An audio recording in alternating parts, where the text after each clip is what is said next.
Good evening, class. My name is Cody Nixon, and tonight I want to briefly talk to you about gun control and the effects of legislation in the United States. In a New York Times article titled, Compare These Gun Rates, the U.S. is in a Different World, published June 13, 2016, there were 8,124 American murders by gunshot homicide in 2014, and this is according to the FBI. This level of violence makes the United States an extreme outlier when measured against the experience of other advanced countries.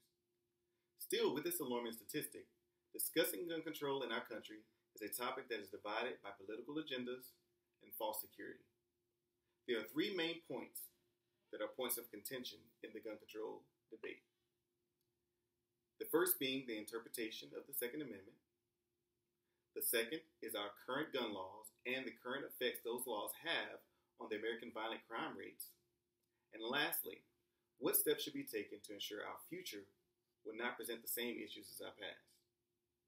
However daunting this task may be, bipartisan discussion and serious reform on gun control without influence of lobbyists should be undertaken to reduce the loss of senseless lives in this country. So, where did it all begin? If you're going to talk about gun control, it is important to understand its origins in this country. In 1791, the Second Amendment of the Constitution of the United States was ratified. This amendment was largely in response to newly formed United States' need for its citizens to feel safe. As highlighted and pasted center on the NRA Institute of Legislative Action website, the Second Amendment states, a well-regulated militia being necessary for the security of a free state, the right of the people to keep and bear arms shall not be infringed. The interpretation of this amendment seems to differ depending on one's political views and socioeconomic status.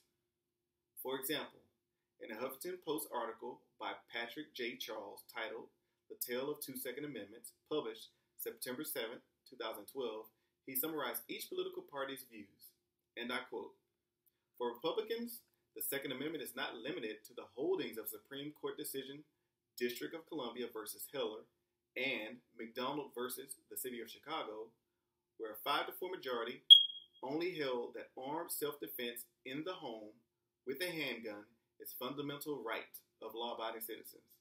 Allegedly, the right to keep and bear arms also includes the right to obtain and store ammunition without regulation, a right to self-defense wherever a law-abiding citizen has a legal right to be, the ability to purchase and maintain unlimited ammo clips, and the ability to purchase and maintain assault rifles.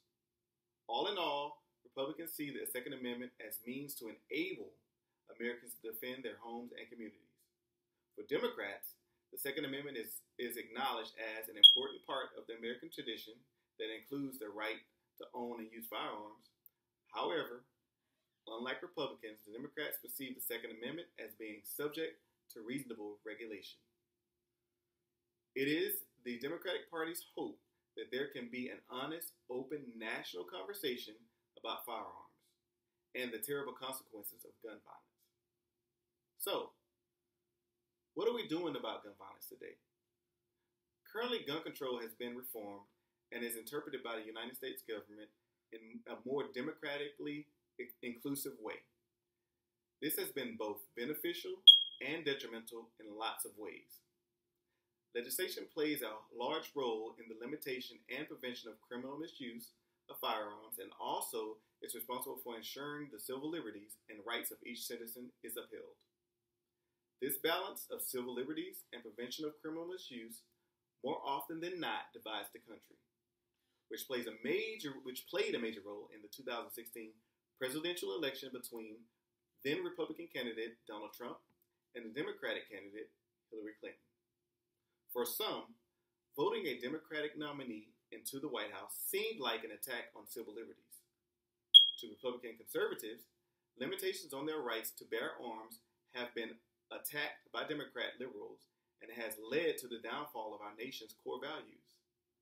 To Democrats, legislation on gun control had been too lax and had led to violent crimes and tragic school shootings. Neither candidate focused strongly on possible reform, but instead attacked each other on their perception of the other. Either way, On a historic day in November 2016, the nation made a choice. And then on January 26, 2017, President Donald Trump signed Joint Resolution 40, which according to Congress.com, the Congress.com website, nullified the implementation of the NISC Improvement Amendment Act of 2007.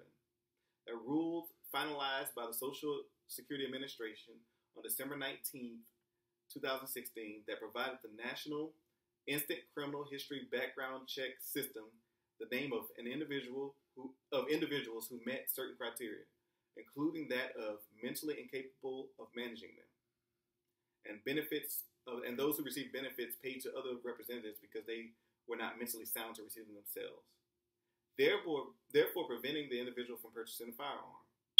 This was a major setback as it relates to the prevention or reduction of mass shootings at the hands of known mentally ill persons. Since then, there have been 176 mass shootings since the signing of this joint resolution, one in which includes the likes of political heavyweights playing softball as a morale booster. Do you think this could have been prevented? I guess we'll never know. But gun control has always been in a constant state of flux in this country. Unfortunately, these debates are reserved for political battles instead of serious discussion about reform.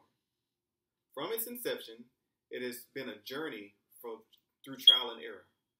No matter which side of the issue you stand on, you should definitely understand the importance of gun legislation in the United States. A bipartisan effort and conversation without pressure from lobbyists is important in the creation of laws that protect our country, instead of feeding the full pockets of the NRA. A commitment to safety and the welfare of citizens of the United States is paramount to a resolution that will not infringe on individual rights, but protect those who are at risk of falling victim in gun violence because of a lack of laws that are in place. And this concludes my speech. Thank you for listening.